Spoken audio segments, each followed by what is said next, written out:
দেখেন কত সুন্দর দেখা যাচ্ছে লাউটা। আর কলই শাক ভাজি করলাম। তো এখানে আমি লাউ নিয়ে নিলাম, কলই শাক নিলাম। তো আজকে প্রথম শীতের মধ্যে আমাদের বাসায় কলই শাক আনা হয়েছে। তো লাউটা অনেক সুন্দর ছিল। তো আজকে এগুলো রান্না করবো আমি। এই প্রথম আমি কলই শাক ভাজি করছি। তো দেখি কীরকম হয়। এগুলো খাইতে এখন রেডি করে নেব। দেশি টাকি মাছ, একদম দেশি পিওর দেশি টাকি মাছ নিলাম। শাকগুলো কুচি করে নিলাম, পেঁয়াজ রসুন সব কিছু কুচি করে নিলাম, কেটে নিলাম, ধুয়ে নিলাম। দেশি একদম টাকি মাছ নিয়েছি, দেশি টাকি মাছ। তো এখানে আমি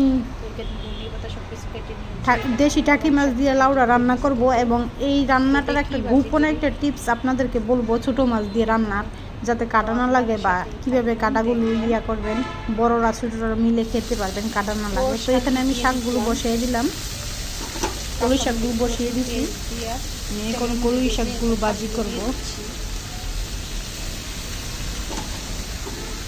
তো এই শীতে প্রথম আজকে আমরা শাক নিয়ে আসলাম, কলই শাক। তো আমি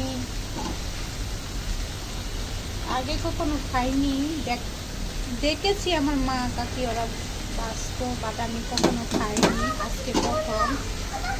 দেখেন আপনারা, তো দেখেন কত পানি উঠছে শাকের মধ্যে। এত চিপে দেওয়ার পরে চিপে পানিটা ফেলে দিচ্ছি, তারপরে কত পানি উঠছে। অল্পই নিয়েছি, এরপরে একটু হয়ে যাবে, একটুই ভালো, যেহেতু প্রথম আজকে খাবো। আমি অলরেডি খাই না, তাও নিয়ে আসছে, খাবে এই জন্য নিয়ে আসছে, সবাই খাবে। তো আমি তো খাই না, সবাই খায়। তো এই হলো, তো একটু হয়ে গেছে। তো বাঁচতে বাঁচতে এই তো হয়ে গেছে। কত সুন্দর গ্রান, আমি একটু খেয়ে দেখেছি, ভালোই লেগেছে, অনেক ভালো লেগেছে। তো এখানে কড়াইয়ের মধ্যে বসিয়ে দিলাম, এখন আমি লাউ রান্না করবো। দিয়ে দিলাম, দেখতেই পাচ্ছেন। এখানে আমি কাঁচামরিচ দিয়েছি বেশি, এবং অনেকগুলো রসুন দিয়েছি। কারণ রসুনটা দেওয়ার কারণটা কি জানেন? রসুনটা দেওয়ার কারণটা হচ্ছে, এই লাউয়ের মধ্যে বেশি করে রসুন দিবেন এবং কাঁচামরিচ, শুকনো মরিচ কম দিবেন, দেখবেন এত ভালো লাগে খেতে। এটা টেস্টটা অন্যরকম হয়, গ্রানটা অনেক সুন্দর আসে। শুকনো মরিচ কম দিবেন, সবসময় লাউয়ের মধ্যে কম দিতে হয় মরিচ, শুকনো মরিচ।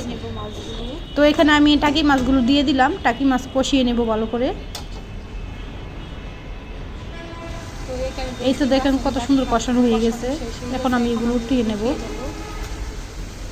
বাটির মধ্যে উঠিয়ে রাখিয়ে দেবো। খাবো মাছ, খাবো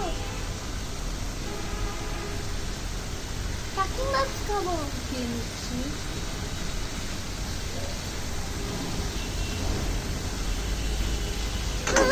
টাকি মাছ খাবো। তো এখন উঠিয়ে নিলাম সবগুলো। এখন আমি লাউটা দিয়ে দিব এখানে, যে লাউগুলো কেটে রাখছিলাম সবগুলো ডেলি দিয়ে দিব।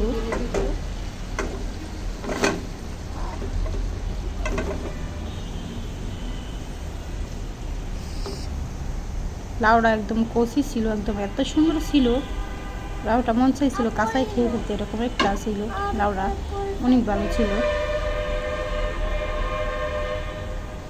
তো এইখানে আমি তো এখন আমি ভালো করে নেড়ে চেড়ে কষিয়ে নেব। এখন আমি একটু কষিয়ে নিই এটা। তো এইখানে আমি এই যে টাকি মাছগুলো, তো এখানে দেখতেই পাচ্ছেন আমি এই টাকি মাছের কাঁটাগুলো ছেড়ে নিয়েছি, কাঁটাগুলো উঠায় নিয়েছি, সবগুলো উঠায় নিলাম। এই জন্য যাতে টাকি মাছের মধ্যে অনেক সময় কাঁটা থাকে বা মাথার মধ্যে কাঁটা থাকে, মাথাও রাখিনি, মাথাও দেইনি। তো বাচ্চারা অনেক সময় খেতে পারে না, বড় মানুষরা অনেক সময় খেতে গেলে মনে করেন কাঁটা লেগে যায়, গলার মধ্যে বেরিয়ে যায়। এই জন্য আমি কাঁটাগুলো মূলত আমার ফেলে দিয়েছি, এবং মাছগুলো কাঁচা দিইনি। অনেকে হয়তো কাঁচা টাকি মাছ দিয়ে রান্না করে, আমি কাঁচা দিইনি, কষিয়ে নিয়েছি যাতে কাঁচা গন্ধটা না থাকে, যেহেতু আমরা বেশি কাঁচা মাছ খেতে পারি না। হঠাৎ একটু মানে ছোট মাছ হয়তো কাঁচা খাই, কিন্তু বড় মাছ, একটু বড় মাছ কাঁচা খেতে পারি না, এই জন্য আমি কষিয়ে নিলাম। এখন একটাও কাটা নাই, সবগুলো কাটা আমি বেছে দিয়েছি। এখন ছোটরাও খেতে পারবে, বড়রাও খেতে পারবে, কোনো প্রবলেম হবে না, কোনো সমস্যা হবে না। এবং এইভাবে রান্না করলে লাউটা এত একটা ভালো লাগে, এত একটা স্বাদ লাগে, আপনারা খেলে বুঝতে পারবেন যদি একবার রান্না করে খান। আর যারা খেয়েছেন তারা তো জানেনই যে এইভাবে রান্না করলে কত মজা লাগে। এখন তো আমি ধনিয়া পাতা দিয়ে দিলাম। তো ধনিয়া পাতা দিয়ে আর একটু লাউটা আমার হবে, আর একটু জাল এনে নেব। তো এই লাউয়ের তরকারিটা খেতে এত একটা সুস্বাদু, এত একটা মজা, হয় খেতে। একদম জালটা কম দিবেন, জাল কম দিলে দেখবেন লাউটা এত একটা মিষ্টি মিষ্টি একটা ভাব লাগে, এত একটা ভালো লাগে। আমরা জাল যেহেতু কম খাই এই জন্য আমরা একটু জাল কম দিই। আর যারা জাল জাল করে রান্না করতেছেন তাদের বিষয়টা আলাদা, তারা হয়তো একটু জাল বেশি দেয়, জাল লাল লাল করে রান্না করে। আমি তো একদম বেশি সিদ্ধও করি না, একদম হালকা সবুজ সবুজ রয়ে গেছে। একদম লাউগুলো আমি বেশি বড় বড় করে কাটি নিয়ে একদম চিকন চিকন করে কেটেছি, যাতে সিদ্ধ হয়ে যায় তাড়াতাড়ি এবং লাউয়ের কালারটাও সুন্দর থাকে এবং খেতেও মজা লাগে। যত কম সিদ্ধ করবেন, মানে জালের সময় যত কম জালে আনবেন লাউটাকে, ততই মজা লাগে।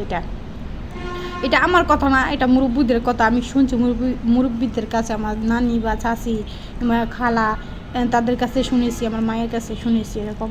এবং এখন আমি আমার শাশুড়ির কাছেও শুনি। তো ভালো লাগলে সবাই লাইক করবেন, কমেন্ট করবেন, সাবস্ক্রাইব